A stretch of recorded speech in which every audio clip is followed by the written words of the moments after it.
Receita de bolo de maçã de liquidificador. Ingredientes: 2 xícaras de farinha de trigo, 2 xícaras de açúcar, 1 colher de sopa de fermento em pó, 1 colher de sopa de canela em pó, 1 pitada de sal, 3 ovos, 3 maçãs grandes, 1 xícara de óleo vegetal.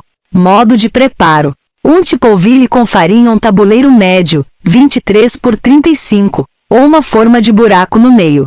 Em uma tigela grande, peneirar a farinha e o açúcar. Juntar os demais ingredientes secos. Reservar. Descascar as maçãs, reservando as cascas. Picar em cubinhos.